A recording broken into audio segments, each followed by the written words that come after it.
Petugas Subdit Jatanras di Treskrimum Polda Metro Jaya terus menyelidiki motif pembunuhan anak artis Tamara Tiasmara, Raden Adante Halif, yang diduga ditenggelamkan kekasih Tamara Yuda Arafandi di dalam kolam renang Palang Tirtamas, Durensawit, Jakarta Timur. Didampingi kuasa hukumnya, kemarin wanita berusia 29 tahun itu memenuhi panggilan penyidik untuk menjalani pemeriksaan psikologi forensik di Gedung Biro SDM Polda Metro Jaya. Hari ini klien kami akan diperiksa sebagai saksi oleh tim psikologi forensik. Nanti untuk perkembangan lebih lanjutnya akan kita sampaikan mungkin setelah pemeriksaan. Tamara menjalani pemeriksaan psikologis forensik oleh tim psikologi forensik Biro SDM Polda Metro Jaya dan Asosiasi Psikologi Forensik selama kurang lebih 3 jam. Selama 3 jam itu, Tamara mendapatkan 10 pertanyaan seputar Dante putranya.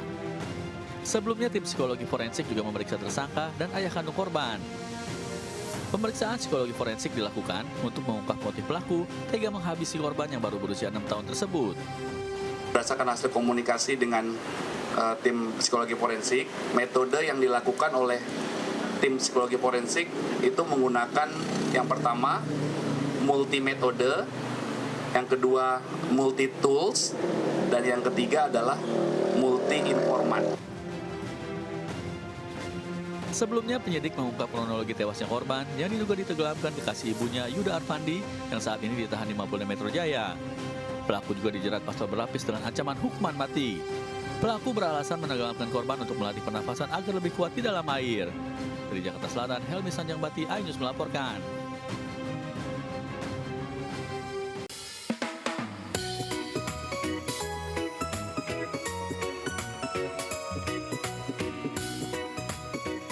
Wah, unik banget ya mainan-mainan anak ini. Nah, nyangka nggak pemirsa kalau mainan untuk melatih sensory play anak ini dibuat sendiri di rumah. Ternyata membuat mainan ini cukup mudah dan terbuat dari bahan-bahan yang gampang ditemui. Adalah Bunda Berliana yang memiliki followers 80.000 orang di Instagramnya yang sangat kreatif menciptakan berbagai jenis mainan sensory play. Mulai dari slime chia seed dan whipped cream hingga erupsi gunung dari busa sabun.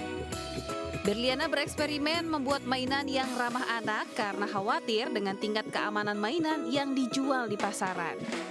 Tujuan sendiri seperti yang saya katakan tadi di awal ya, ini untuk meningkatkan bonding antara saya dan juga si kecil gitu, sehingga tercipta suasana bermain yang menyenangkan. Si kecil juga merasa dirinya dihargai, dicintai, dan juga merasa diperhatikan. Susah atau enggak, sebenarnya yang susah itu adalah mencari idenya, ide yang sesuai dengan usia dan perkembangannya si kecil. Karena untuk eksekusinya sendiri sih tidak sesusah yang dibayangkan ya. Yang penasaran bagaimana cara membuat mainan ala Bunda Berliana? Coba kita simak berikut ini. Pertama kita siapin dulu bahan-bahannya, ada tepung maizena, chia seed, pewarna makanan, dan air. Campurkan pewarna makanan pada chia seed yang sudah didiamkan beberapa saat. Aduk-aduk, lalu campurkan ke tepung maizena. Aduk lagi dengan dicampur air dan sesuaikan teksturnya sesuai selera. Dan jadi deh slime chia seed yang aman untuk anak. Tuh lihat, si adek langsung tertarik loh untuk main slime-nya. Ternyata selain slime, sang bunda juga punya banyak koleksi mainan lain yang dibikin sendiri di rumah. Selain bermain dengan sensory play, Berliana juga melatih kemampuan dasar yang dibutuhkan sang anak. Mulai dari kemampuan berkomunikasi, kognitif, sosial, emosional, hingga motorik halus dan kasar. Gimana pemirsa, tertarik untuk mencoba di rumah? Mainan ini sangat bermanfaat loh untuk anak dibandingkan gawai atau ponsel. Dari Balikpapan, Kalimantan Timur, Mukmin Aziz, iNews melaporkan. Ya, kita ke informasi berikutnya pemirsa. Dinyatakan bebas melalui sidang putusan sela. Seorang kakek terdakwa maling ayam sujud syukur dan juga membagikan ayam geprek di depan Lembaga Pemasyarakatan Bojonegoro. Sayangnya kini sang kakek terancam dipenjara kembali lantaran pihak jaksa penuntut umum menyatakan akan memperbaiki berkas dakwaan dan juga melanjutkan perkara.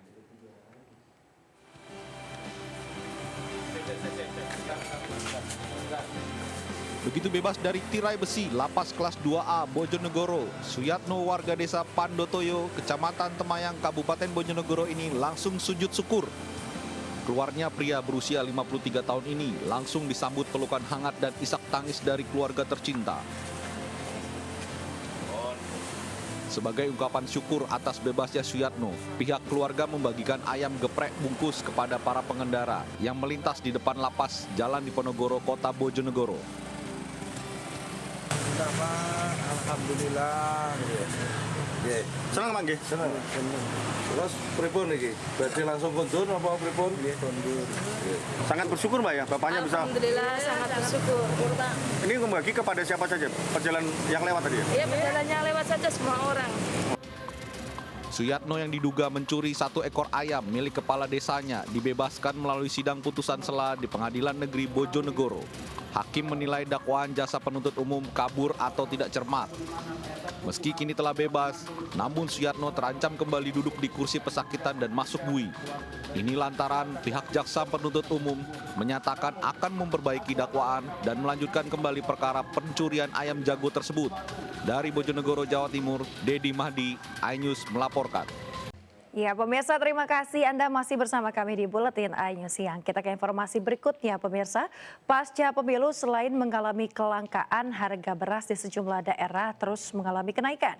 Presiden Joko Widodo membantah mahalnya harga beras lantaran stok dipakai untuk bantuan sosial atau bansos. Di Padalarang, Kabupaten Bandung Barat, Jawa Barat, semua jenis beras baik medium maupun premium mengalami kenaikan signifikan. Pembeli mengeluhkan kenaikan harga beras yang kini mencapai 16 hingga 18.000 per kilogram. Pokoknya satu hari itu kurang lebih sekilo seperempat, Pak. Nah kalau barusan beli yang 5 kiloan Bu? 5 kiloan ini karena ibu nggak punya duit, ada saudara yang ngasih. Tapi berasnya rada kurang itu, jadi ini dibuat campuran gitu, Pak.